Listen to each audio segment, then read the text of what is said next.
അസ്സലാമു അലൈക്കും. Good morning. എല്ലാവർക്കും നമസ്കാരം. നമ്മളിവിടെ ഒത്തുകൂടിയിരിക്കുന്നത് KNM ചന്ദ്രാപ്പിനി യൂണിറ്റ് കുട്ടികൾക്ക് ഏറ്റവും കൂടുതൽ മാർക്ക് വാങ്ങിച്ച A+ വാങ്ങിച്ച് ജയിച്ച SSLC +2 പരീക്ഷകൾക്കും ബാക്കി എല്ലാ പരീക്ഷകൾക്കും ജയിച്ച കുട്ടികളെ അനുവദിക്കാൻ വേണ്ടിയിട്ടുള്ളതാണ്.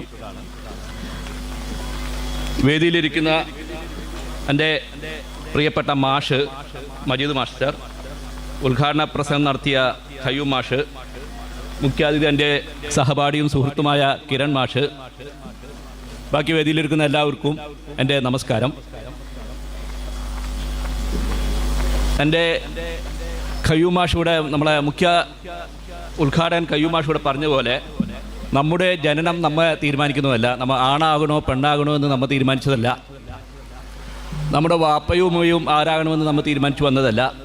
നമ്മൾ ഏത് കുടുംബത്തിൽ ജനിക്കണമെന്ന് നമ്മൾ തീരുമാനിച്ചു വന്നതല്ല.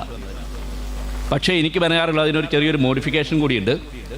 ഇനി നമ്മൾ ആരാകണമെന്ന് നമ്മളാണ് തീരുമാനിക്കേണ്ടത്. മക്കളെ, നിങ്ങളാണ് ഇനി നിങ്ങൾ ആരാകണമെന്ന്, ഭാവിയിൽ നിങ്ങൾ ആരാകണമെന്ന് തീരുമാനിക്കേണ്ടത് നിങ്ങളാണ്. ഇതുവരെയുള്ള നിങ്ങളുടെ എല്ലാ കാര്യങ്ങളും നിങ്ങളെ രക്ഷിതാക്കളും നിങ്ങളെ അധ്യാപകരും കാര്യങ്ങളും എല്ലാവരും കൂടിയാണ് തീരുമാനിച്ചിട്ടുള്ളത്. ഇനി ഭാവിയിൽ നിങ്ങൾ ആരാകണം എന്ന് നിങ്ങളാണ് തീരുമാനമെടുക്കേണ്ടത്. അത് നിങ്ങൾ ഉറച്ച തീരുമാനമെടുത്തു കഴിഞ്ഞാൽ അതിനെ തടസ്സപ്പെടുത്താൻ വേറെ ആർക്കും കഴിയില്ല. നമ്മളുകൂടെ നമ്മുടെ ദൈവം അല്ലെങ്കിൽ നമ്മൾ അള്ളാഹു ഉണ്ടെങ്കിൽ അതായിരിക്കും. അത്രമാത്രം നമ്മളെ കുഞ്ഞുങ്ങളോട് ഞാൻ ഓർമ്മിപ്പിക്കുകയാണ്. അതുകൊണ്ട് തന്നെ നമ്മളൊരു തീരുമാനം എടുക്കുക. നമ്മളെ കുട്ടികൾ നിങ്ങളൊരു തീരുമാനമെടുക്കണം. ഞാൻ ഇന്ന ആളായി തീരണം, ഡോക്ടറോ എഞ്ചിനീയറോ വാട്ടെവർ ഇറ്റ് ഈസ്. നിങ്ങൾക്ക് ഏതാണ് ഇഷ്ടം, നിങ്ങളുടെ ഫീൽഡ് ഏതാണ് ഇഷ്ടം, അത് നിങ്ങൾ ആകണമെന്ന് തീരുമാനിച്ചാൽ നിങ്ങൾ ആയിരിക്കും. അതിനുള്ള ഒരു മനഃശക്തി നിങ്ങൾക്ക് ഉണ്ടായാൽ മതി. പിന്നെ ഈ പറഞ്ഞ പോലെ ഈ മനഃശക്തിയിൽ നിന്നും ചാഞ്ചാടാനുള്ള സാധനങ്ങളാണ് ഈ പറഞ്ഞ കുറേ മയക്കുമരുന്നും കാര്യങ്ങളൊക്കെ.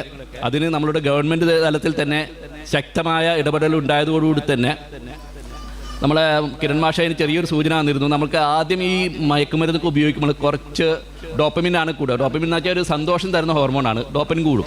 അപ്പോൾ ഓട്ടോമാറ്റിക്കലായിട്ട് നമുക്ക് സന്തോഷമാണ് കിട്ടാൻ എല്ലാവരും ആഗ്രഹിക്കുക. അപ്പോൾ സന്തോഷം കൂടാൻ വേണ്ടി വീണ്ടും എടുക്കും. അതാണ് അതിൻ്റെ അഡിക്ഷൻ വരാനുള്ള കാരണം. പിന്നെ സന്തോഷം മാത്രമല്ല, ബാക്കി ഈ ലോകത്തെ നമ്മൾ ഉണ്ടാവത്തില്ല, നമ്മളെ മനസ്സും ഉണ്ടാവില്ല. അതുകൊണ്ടാണ് ഈ നാർക്കോട്ടിക്സ് എന്ന് പറഞ്ഞ സാധനം നമ്മൾ ജീവിതത്തിൽ തീരെ ഉപയോഗിക്കരുത് എന്ന് പറയുന്നത്. SSLCക്കും ഈ എല്ലാ പരീക്ഷകൾക്കും വിജയം കിട്ടിയ എല്ലാ കുട്ടികൾക്കും എൻ്റെ ഹൃദയം നിറഞ്ഞ ആശംസകൾ നേരുന്നു. തൽക്കാലം നിർത്തുന്നു. അസ്സലാമു അലൈക്കും.